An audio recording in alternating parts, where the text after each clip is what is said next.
Today, I'm diving into the fascinating world of neural networks, the backbone of modern artificial intelligence. If you've ever wondered how your smartphone recognizes your face or how Netflix knows exactly what you want to watch next, neural networks are the magic behind it all. And also the most shocking thing, how does it knows what is in your mind and shows you the exact same advertisement? Neural networks, or artificial neural networks, mimic this biological structure. Artificial neural networks consists of artificial neurons organized into layers. Each neuron receives signals, processes them, and sends output to other neurons. First, we have the input layer. This is where the network receives information. For instance, if you're training an artificial neural network to recognize handwritten digits, the input layer would receive pixel values from the image. Next, we have hidden layers. These layers process the inputs through a series of complex transformations. The more hidden layers, the deeper the network.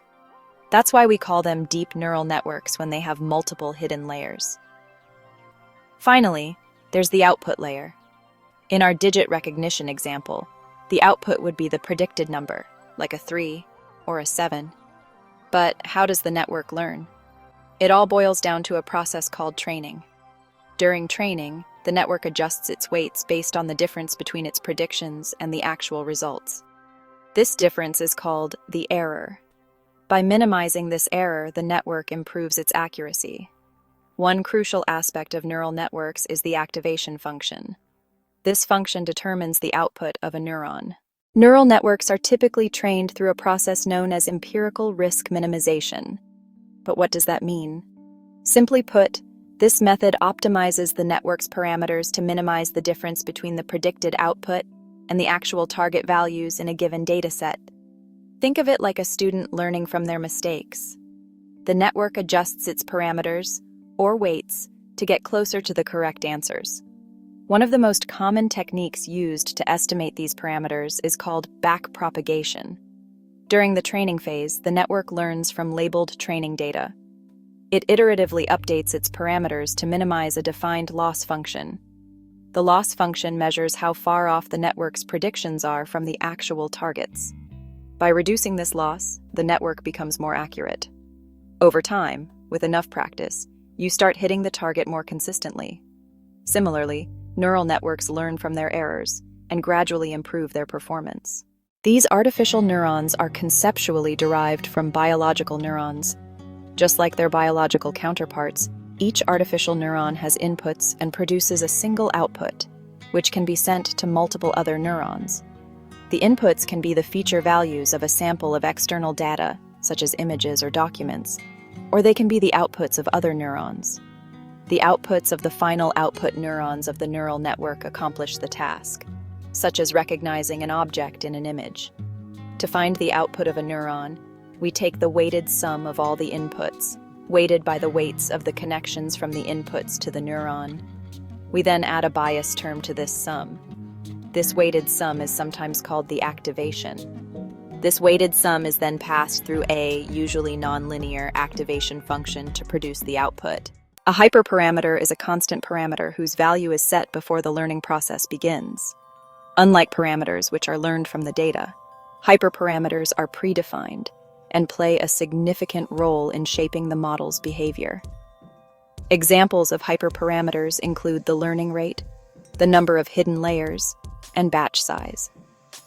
The learning rate determines how quickly or slowly a neural network updates its weights during training. A high learning rate might speed up the training process, but can also lead to overshooting the optimal solution. Conversely, a low learning rate ensures more precise adjustments, but can make the training process longer. The number of hidden layers in a neural network dictates its depth.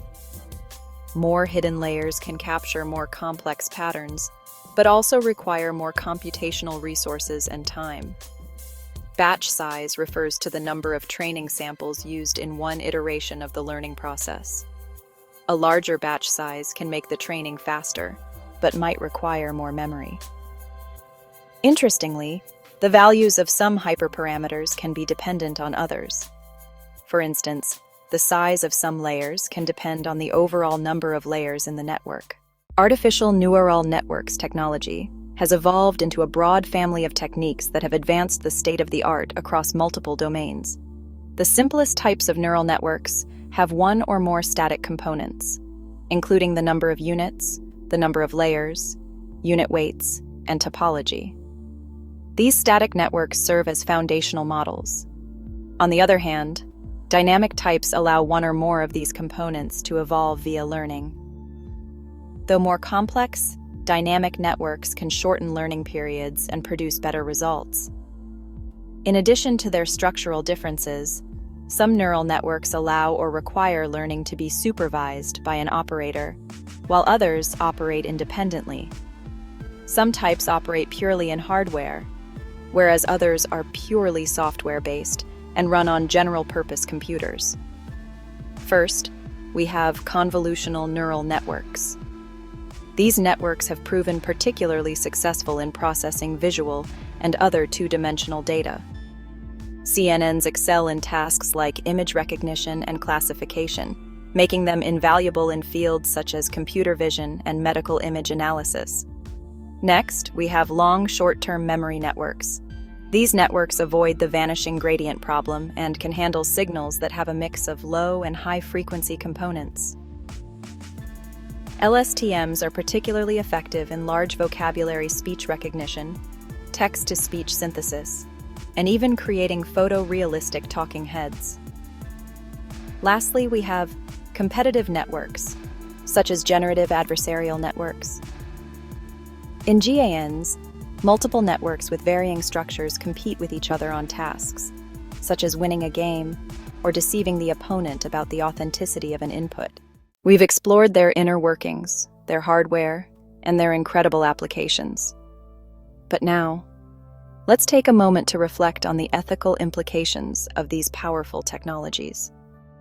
As neural networks become more integrated into our daily lives, from healthcare to finance, and even in our social media feeds, we must consider the ethical responsibilities that come with their use. These systems can make decisions that significantly impact people's lives, raising questions about fairness, accountability, and transparency. One major concern is bias in AI.